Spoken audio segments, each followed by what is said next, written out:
So that's basically what you need: your flight ticket, the visa, and money for where you are gonna stay for the apartment. So now, because of the pandemic, you would need to spend more.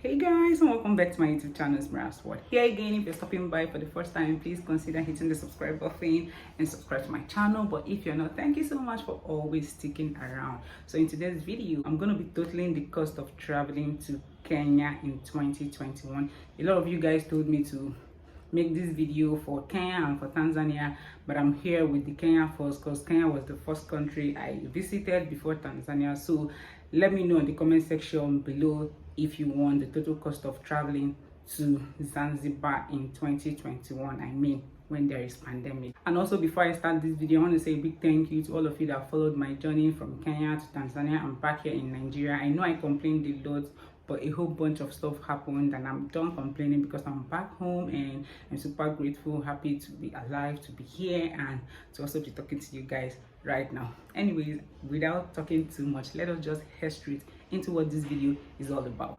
If you plan to travel from Nigeria to Kenya, you need to do a bit of research.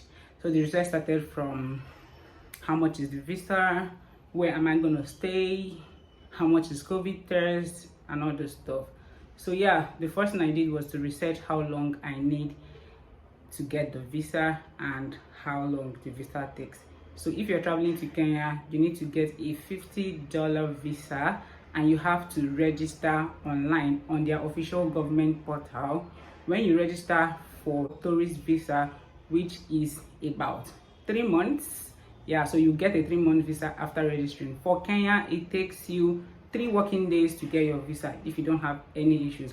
So all you have to do is go to their portal, fill out the form, pay the $50, and in 3 days you'll get an email that your electronic visa is ready. You print it out and that's it. So for the visa, you have to spend $50 to get that. Some countries require you to fill a hotel or Airbnb where you will stay while applying for visa, but in Kenya you really don't need. You can fill any address. You can even book a hotel on hold before payment and fill it there, or fill in any of your friends' details, and your visa is ready. For me, what I personally advise people to do is to book their ticket ahead of time. If I'm going to be traveling tomorrow, then I'll book my ticket 2 or 3 months prior to the date when I'm going to travel. That way, you get a very, very good deal. Another means of getting a good deal is using the Ethiopian airline multi-city. I know this is not an advert, but I'm just gonna tell you guys how much I spent traveling to Kenya, so I'm gonna compare. So we used the multi-city Ethiopian airline. Multi-city lets you select different cities where you want to travel and pay for all at once. So I was gonna go to Kenya, so I selected Nigeria to Kenya, Kenya to Tanzania, and Tanzania back to Nigeria. You get that drip, right? And this costed me a total of about $1,000, as at then $1,000 was less than 500,000 naira in Nigeria, about 400 and something from Nigeria to Kenya, then Kenya to Tanzania, then back to Nigeria.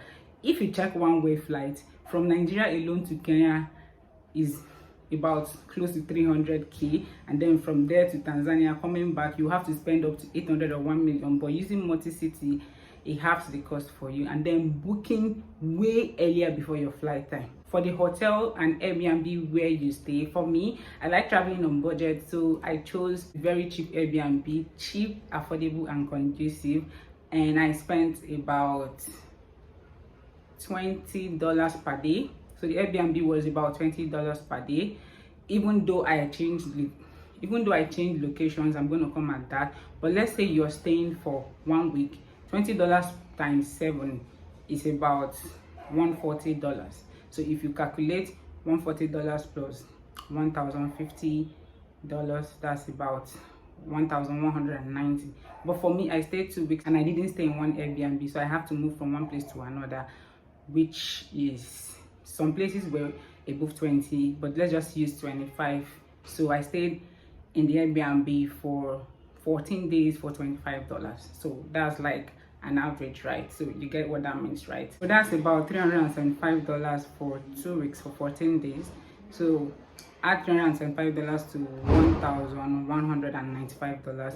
You know what the sum is. I might leave it on the screen right now. My head isn't working properly. Okay, so that's basically what you need: your flight ticket, the visa, and money for where you are gonna stay for the apartment. So now, because of the pandemic, you would need to spend more.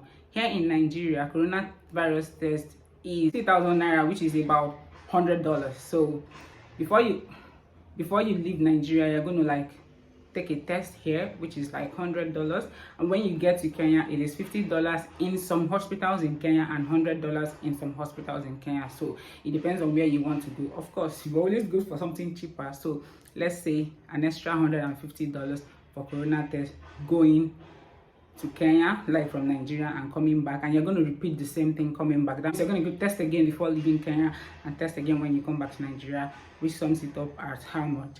$300. So $300 plus $375 for the apartment, and plus the $1,190 that we have calculated earlier.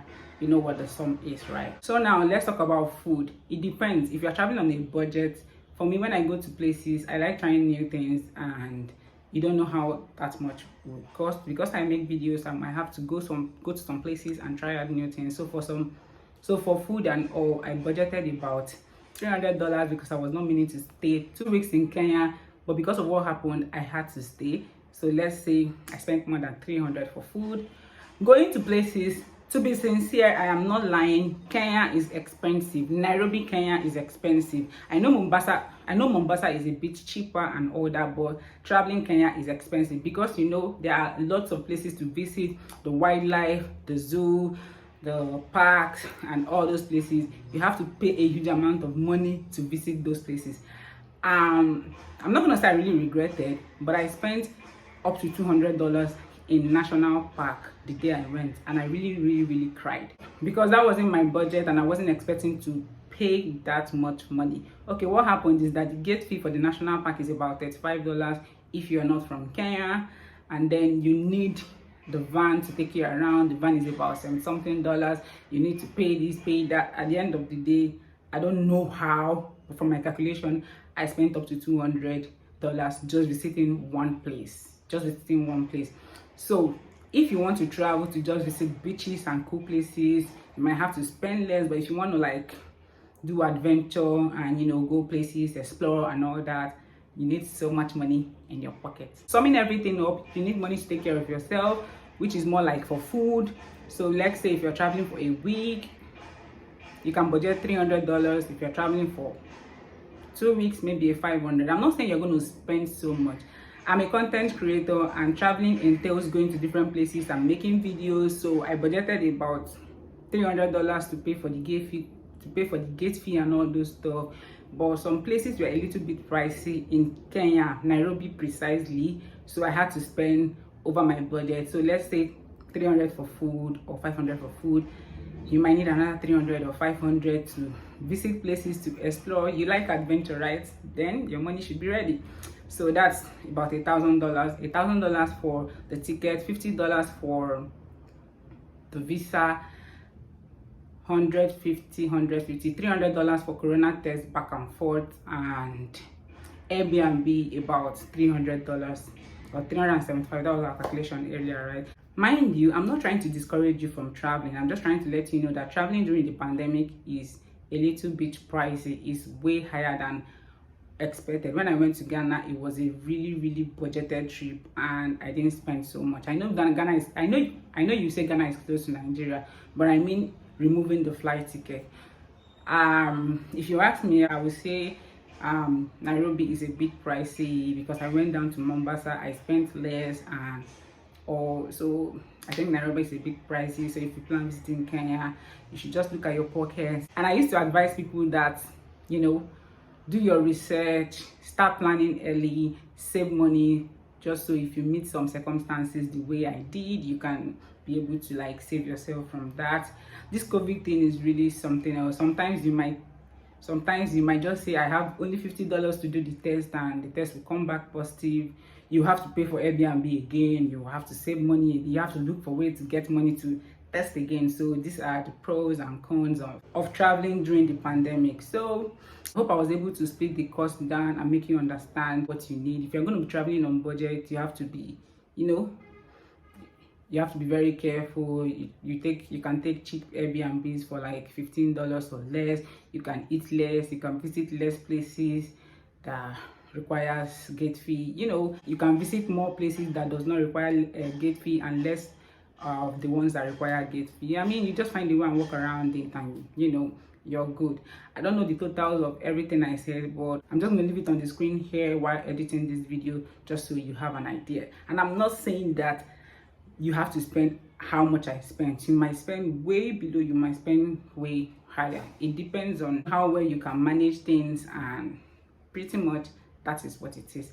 Anyways, if you find this video informative, please let me know down in the comment section. And if you want me to repeat this video for Tanzania, for Zanzibar, I will sure do that. Leave it below too on the comment section, and I will really appreciate. If you also have questions, please do not hesitate to leave it down below on the comment section, and I will answer you guys.